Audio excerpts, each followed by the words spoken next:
al maestro Javier Santiago Castillo, que es candidato a doctor en Ciencia Política de la Facultad de Ciencias Políticas, es catedrático de la UAM, ha dedicado desde muy joven su tiempo al estudio y a la acción en los procesos electorales. Es actualmente responsable del Centro de Estudios de la Democracia y Elecciones, sede de la UAM Iztapalapa. Ha escrito muchos libros desde muy joven, hasta la fecha. Es fundador de la Sociedad Mexicana de Estudios Electorales, es miembro de la Asociación Mexicana de Ciencias Políticas y fue el primer presidente del Instituto Electoral del Distrito Federal, en donde hizo un trabajo destacado. Y bueno, pues tiene la palabra sobre estos asuntos de la reforma electoral. Muchas gracias, buenos días. En primer lugar, pues agradecer la invitación a participar y poder compartir con ustedes algunas ideas sobre la reforma político-electoral. Pues agradezco a la ANAM, agradezco a la diputada Julissa Mejía Guardado y pues me complace compartir la mesa con la diputada Aleida Alavés. Entraremos en materia rápidamente. Preparé un esquema, intentando hacer un esfuerzo por ser claro y breve, aunque generalmente cuando amenaza uno de brevedad resulta lo contrario, pero bueno, me esforzaré en ser breve. Hay una cuestión que es muy relevante. La reforma político-electoral de 2013-2014 cierra un ciclo de la institucionalidad electoral. Una de las formas de organizar las elecciones cerró su periodo y se inicia otra nueva con la creación del Instituto Nacional de Elecciones. Instituto Nacional Electoral, perdón, no de elecciones, electoral. Entonces, esta reforma política es relevante en ese aspecto, pero también es relevante porque toca modificaciones a la forma de gobierno y disminuye las atribuciones del Poder Ejecutivo. Entonces, digamos, son los dos aspectos relevantes de esta reforma, aunque en el asunto del INE hay quienes no estuvimos de acuerdo, porque el planteamiento era la desaparición de todos los institutos electorales locales y que este instituto organizara todas las elecciones locales y las federales. Pero al final de cuentas quedó un híbrido.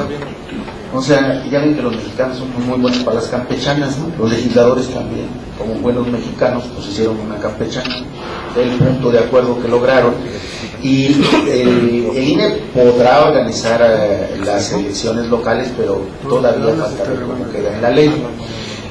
Entonces, pero no sé si alcancen a ver, yo estoy estrenando lentes y por eso creo que más o menos veo, ¿no?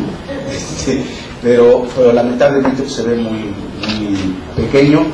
Pero desde la perspectiva de los antecedentes, yo anoté 3 puntos. El reformismo electoral como un mecanismo de legitimación sistémico, o sea, del sistema. Habrá quienes les parezca tal vez agresivo el segundo punto que puse, idea peregrina de 2001, porque en su momento, cuando nació la idea de un Instituto Nacional Electoral en 2001, parecía peregrina, pero luego ya hizo su nido en 2013-2014 con la reforma, ¿no? Y luego hablo de la coyuntura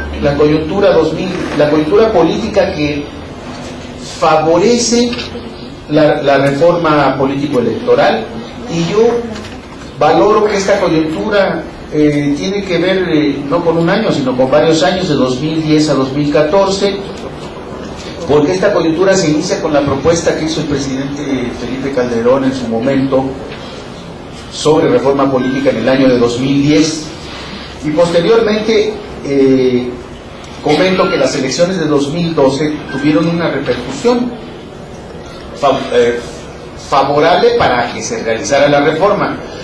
porque el PAN, al perder el poder, pues buscó responsables de sus derrotas y las encontró en los institutos electorales locales.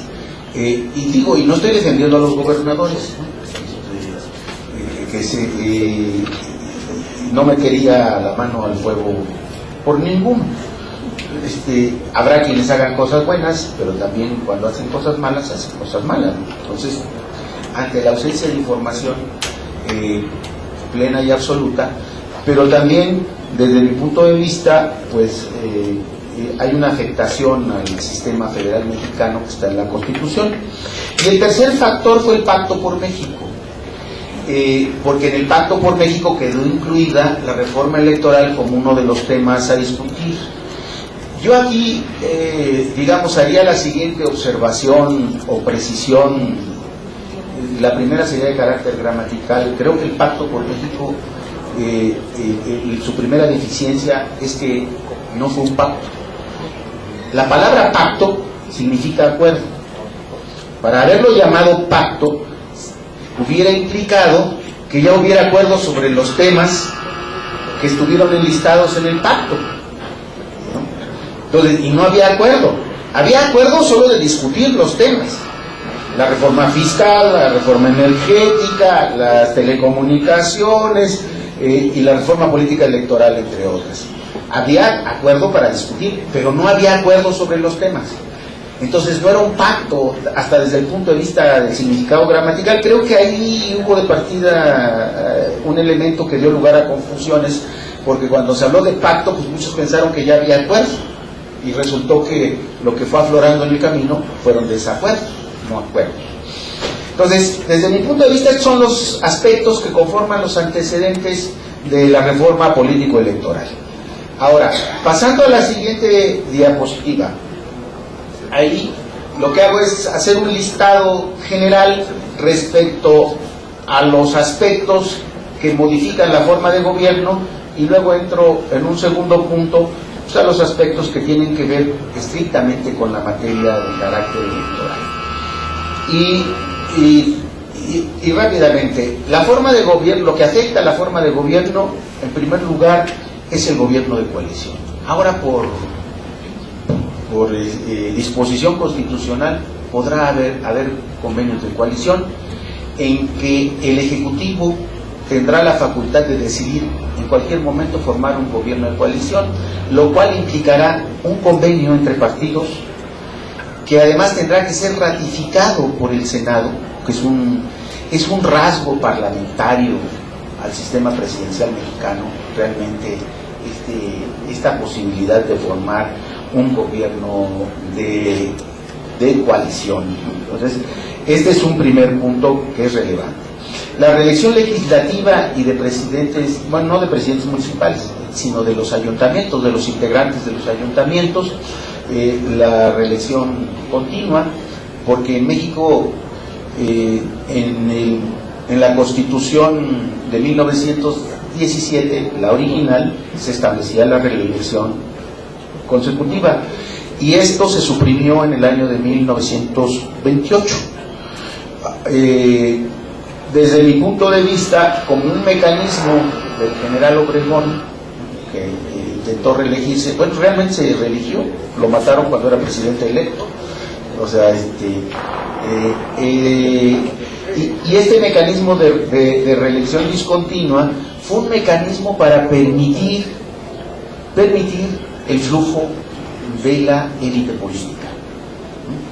Y en el viejo régimen había una máxima, decir que la política es como la rueda de la fortuna, pues a veces está arriba y a veces está abajo, pero como es una rueda de la fortuna, los que están abajo tienen la posibilidad de subir, y los que están arriba no hay duda de que en algún momento bajarán, pero podrán mantener la esperanza de volver a subir.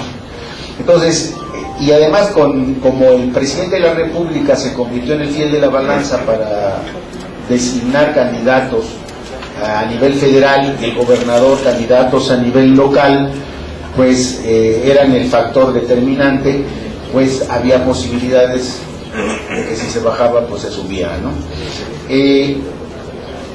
Pero digamos, la reelección discontinua jugó un papel dual, ¿no? O sea, permitió cierto control de los titulares del Ejecutivo sobre la clase política, sí, pero también permitió la movilidad. O sea, es una moneda con doble cara, ¿no? Luego, el otro aspecto relevante es que el Senado va a aprobar la Estrategia Nacional de Seguridad. Aquí hay un reconocimiento explícito de todas las fuerzas políticas de que la seguridad, la seguridad pública es un grave problema, al grado que el Poder Ejecutivo ha cedido una parte de una facultad exclusiva que tenía, en que el Congreso va a participar y el Senado va a tener que aprobar esta Estrategia Nacional de Seguridad. Entonces los partidos políticos representados en el Senado van a poder participar en la definición de la estrategia de seguridad. Y entonces la responsabilidad de la estrategia de seguridad no será solo del Ejecutivo, sino también será del Congreso. Digo, en el pasado, bueno, hasta el momento, solo es atribución del Ejecutivo la estrategia de seguridad pública, ¿no? También hay un aspecto particular, pero se reglamentó de manera más precisa la suspensión de derechos y garantías en caso de una situación de emergencia nacional, que pueden ser desde disturbios hasta fenómenos naturales. Se pueden suspender las garantías digo, todos recordamos, bueno, aquí vemos quienes peinamos canas y recordamos el sismo del 85 en esta ciudad, y una situación de esa naturaleza pudo haber ameritado la suspensión de garantías, ¿no?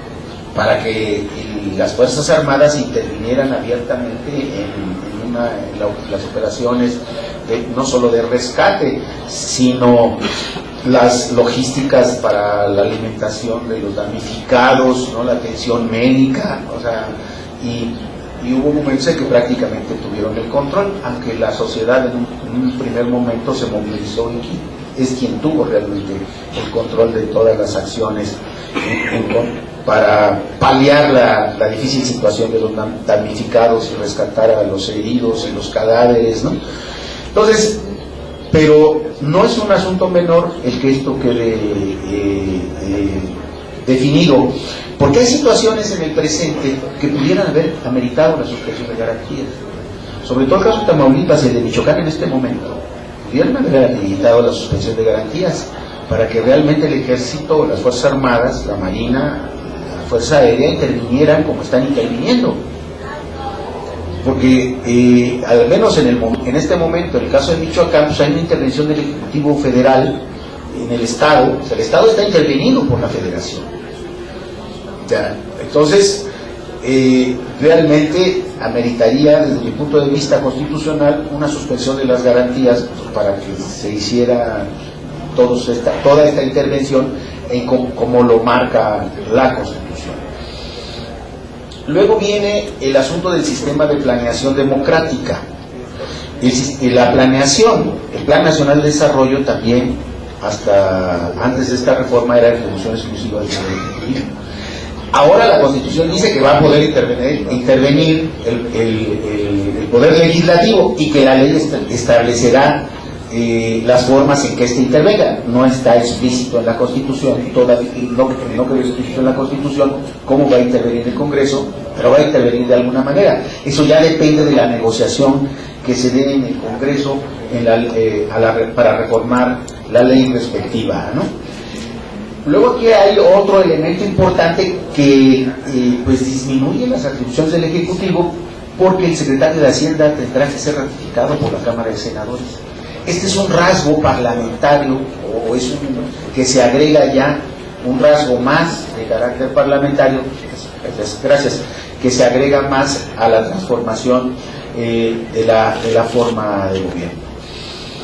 Bueno, se cambió la fecha de toma de protesta del presidente y habrá cambio también en las fechas de las elecciones presidenciales, que son cuestiones de carácter de menor envergadura, que son realmente de procedimiento.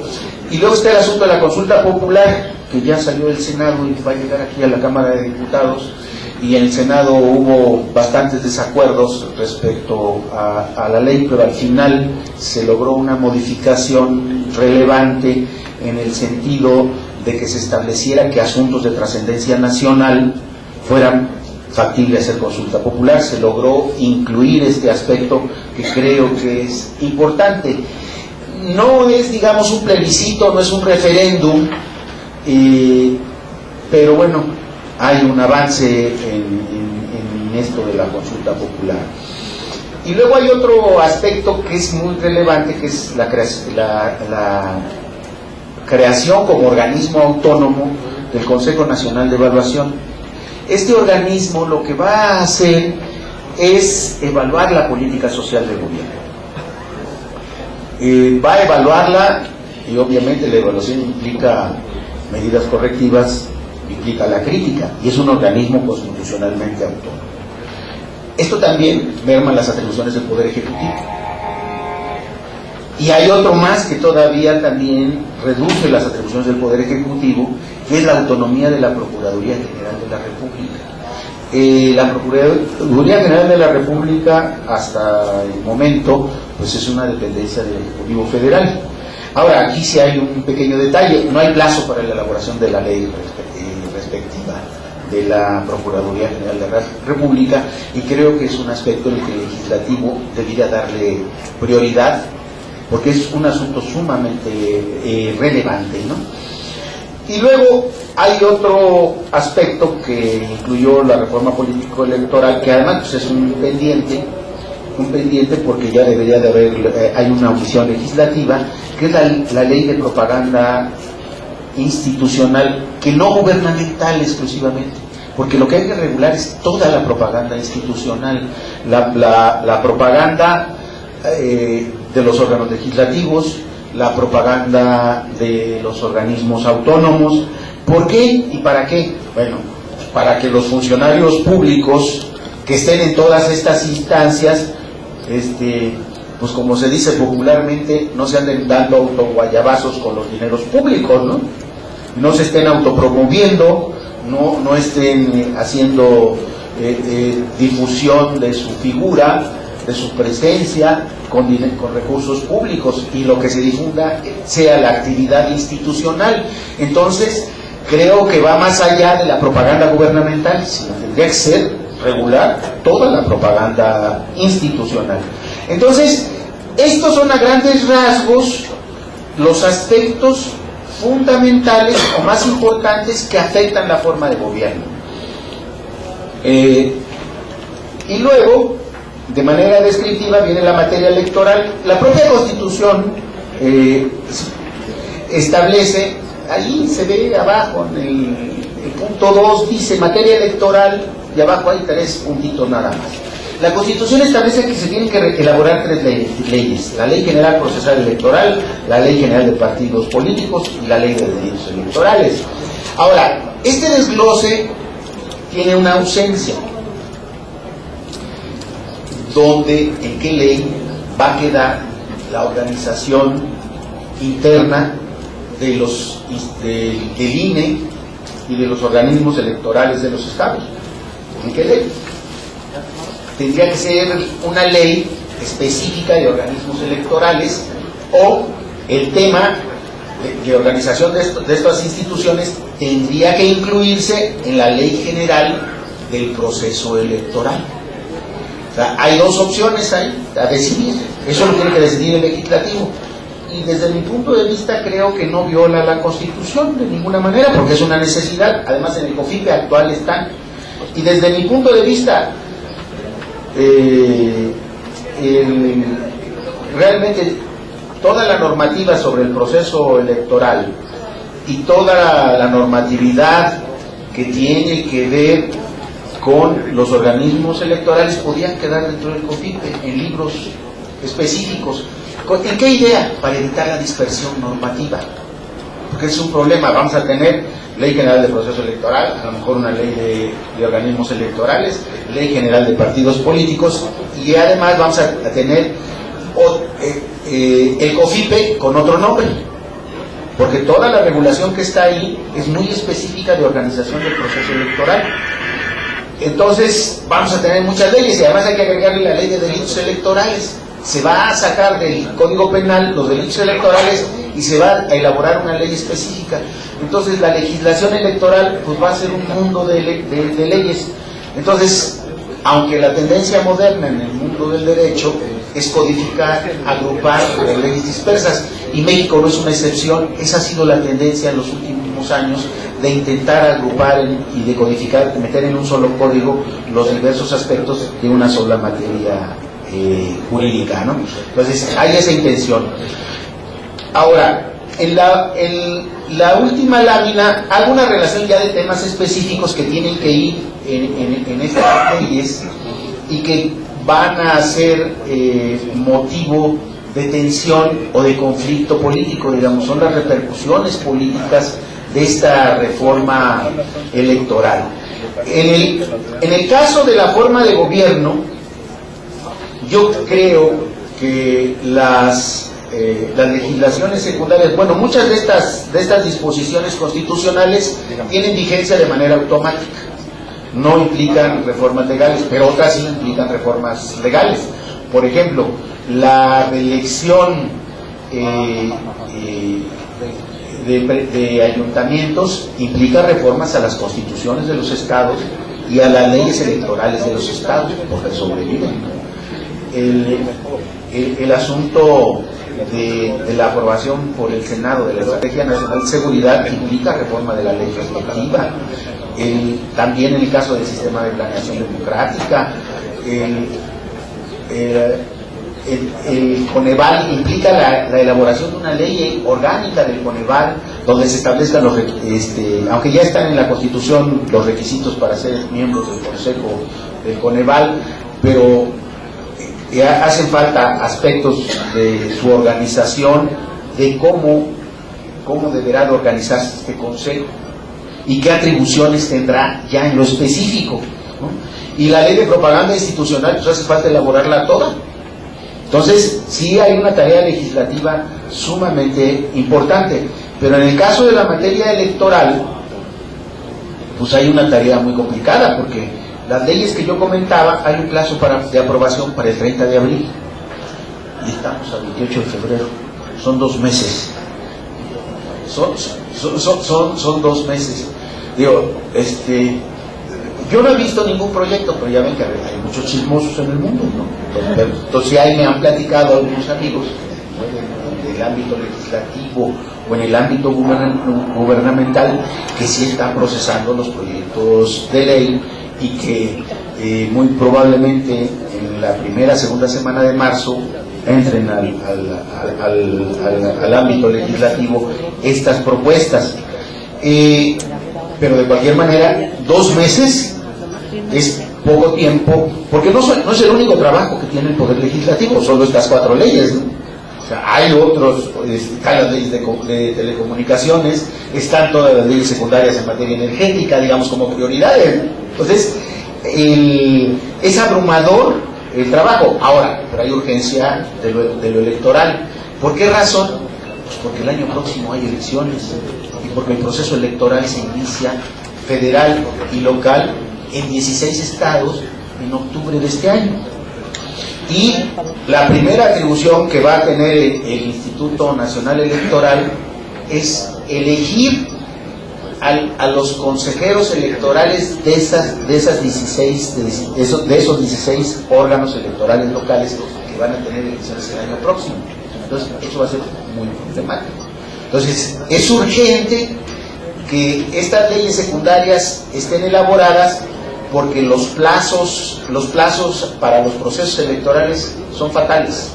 Ahí no hay de que no se hizo. O se hace o hay responsabilidad política, administrativa, civil o hasta penal. Ahí, ahora sí que, como dice el ranchero, pues ahí llega uno la salea, pero las cosas tienen que salir y las cosas se tienen que hacer, y además los actos son definitivos.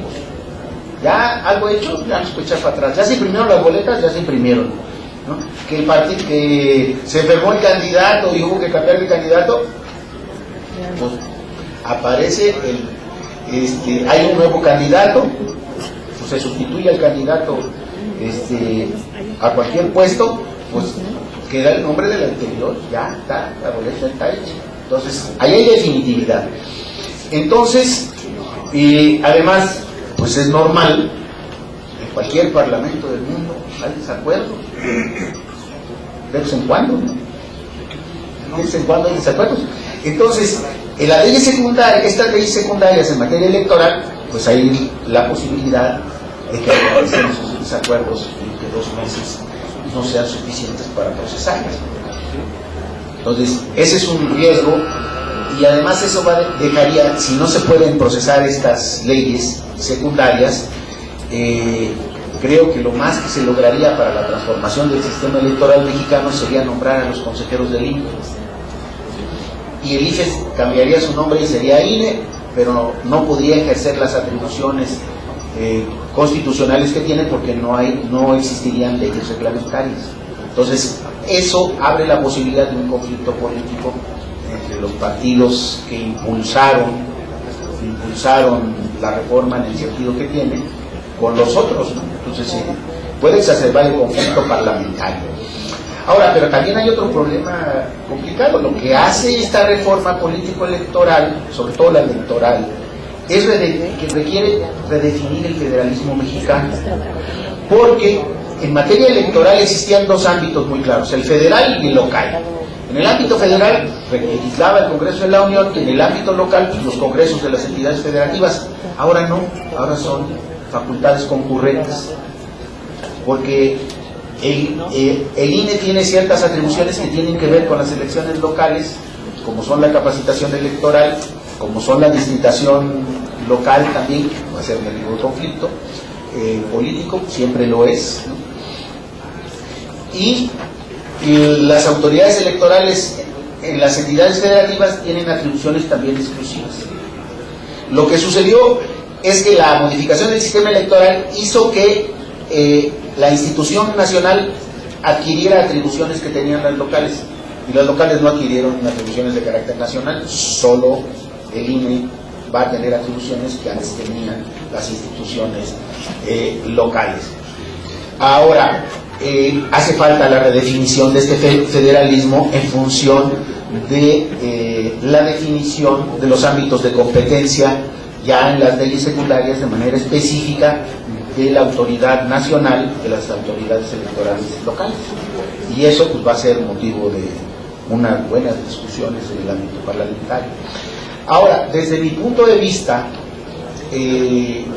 una repercusión es de que se va a elitizar más la política, aunque el término no existe en el idioma español, pues me atreví a construir el barbarismo de elitización. ¿Por qué? Porque de por sí la política, ¿quién la hace? Las élites, de manera tradicional. Si es una élite, y hay que asumirlo. Digo, así como en la universidad, pues también somos una élite. Ahí, por ejemplo, en mi universidad del tercer mundo, ranchera, parroquial, que pues está en Iztapalapa, ¿no? O sea, con todo eso, o sea, si no se es doctor, pues uno es paria en el medio, pues es una élite también. Al final de cuentas, si uno no es doctor, no puede participar en cierto tipo de proyectos, no puede tener cierto tipo de financiamientos, o sea, está reservado para los doctores, ¿no? Entonces, no es peyorativo el asunto, es que es real. Y solo en ciertas coyunturas las masas participan en la política, en coyunturas de crisis, o cuando votamos, en las sociedades democráticas cuando votamos. Porque además los procedimientos, al menos en nuestro país, de referéndum, plebiscito, consulta popular, son bastante efectuosos. En otros países son vinculantes. Solo pondría el ejemplo de Uruguay hace años, cuando hubo la ola privatizadora, el Congreso uruguayo aprobó unas leyes para privatizar las empresas del Estado. Hubo referéndum y la ciudadanía dijo no se pueden aplicar las leyes, no se privatizó. Entonces, pero en nuestro país no son vinculatorios estos procedimientos, ¿no? Pues son asuntos de interés nacional, es cambiar el rumbo del país, la política económica, pues creo que los ciudadanos tendríamos algo que decir, pero bueno, yo creo que la reelección consecutiva, una de sus consecuencias va a ser elitizar más la política, lamentablemente, va a fortalecer a las burocracias partidarias, o bueno, lo digo no en un sentido peyorativo, sino sociológico, o sea, a las direcciones de los partidos las va a fortalecer y va a mantener su permanencia, porque dicen, bueno, pues nomás 12 años, bueno, 12 años como senador, 12 años como diputado federal, 12 años como presidente municipal, 12 años como diputado local, y ya después, pues yo creo que ya meritaría la jubilación, ¿no? Ya meritaría la jubilación, ¿no? No, porque además yo creo que habría, desde mi ranchero punto de vista, pues habría que haber mantenido la reelección no consecutiva, porque eso le da movilidad. Y miren, yo lo digo con toda conciencia, yo fui presidente del Instituto Electoral del DF, y cuando uno es miembro de la clase política, es otro mundo, uno vive en una torre de marfil, ¿no? Entonces cuando, pues yo acostumbraba a hacer cosas vulgares en la vida, pues iba a ir al tianguis los domingos, ¿no? O sea, yo no soy mandilón, pero soy disciplinado y obediente, nada más, ¿no? Y acomedido. Y alguna vez me encontré a algún trabajador de la universidad y sorprendido porque yo tenía el que dice, ¿qué está haciendo usted aquí, licenciado o profesor? Pues comprando, ¿no? Pero sí vive uno de cualquier manera en una torre de marfil, y creo que no hace daño volver a pisar el suelo, ensuciarse el polvo con los zapatos, los zapatos con el polvo, pues ver el mundo real, ¿no? O sea, y creo que a la clase política pues no le caería mal. Yo soy un extraño,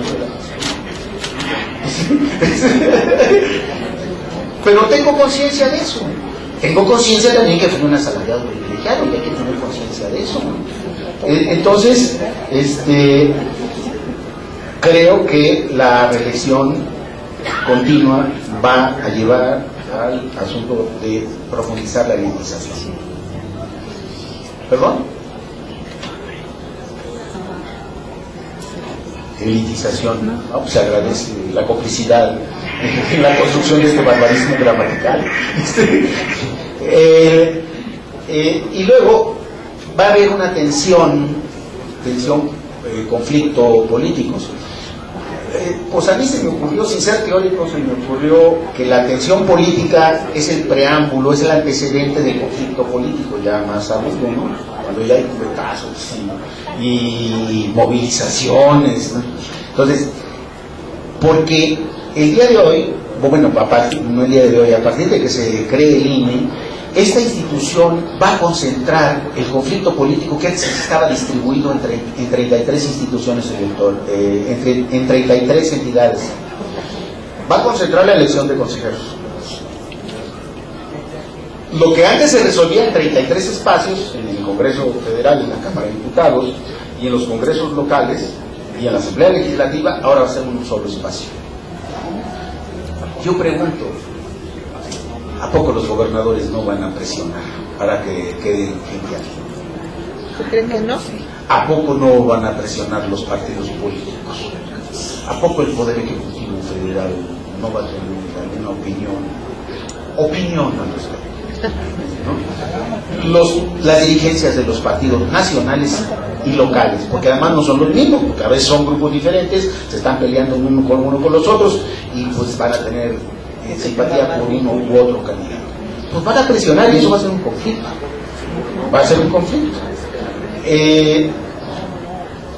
El otro asunto que también va a ser, hay una larga lista, no los voy a mencionar todos, solo voy a mencionar los más agudos, ¿no? El Servicio Profesional Electoral Nacional, pues ese está en chino, y además es un asunto en que yo le he dado más vueltas, me he reunido con amigos que saben del servicio profesional y no le encontramos la cuadratura del círculo. ¿Por qué razón? Por las diferencias salariales que existen a nivel federal y en las entidades federativas. Y entonces la Constitución dice que a trabajo igual, salario igual. Entonces no se puede construir un sistema nacional y diciendo pues el analista o el jefe de departamento de Campeche, que es el salario más bajo, o de Chiapas, ¿no?, que tiene el salario más bajo, pues es jefe de departamento, pero el analista o el jefe de departamento del INE, que hacen lo mismo como analistas o como jefes de departamento, pues tienen un salario 3, 4 veces superior. Si se amparan, el juicio laboral lo van a ganar los de Chiapas y los de Campeche. Entonces hay la posibilidad de un conflicto legales de carácter laboral muy grande.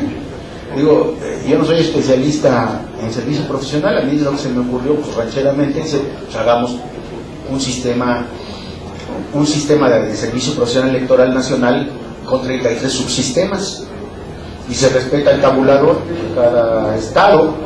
¿Por qué razón? Porque además el INE no tiene atribuciones presupuestales sobre el servicio profesional en las entidades federativas.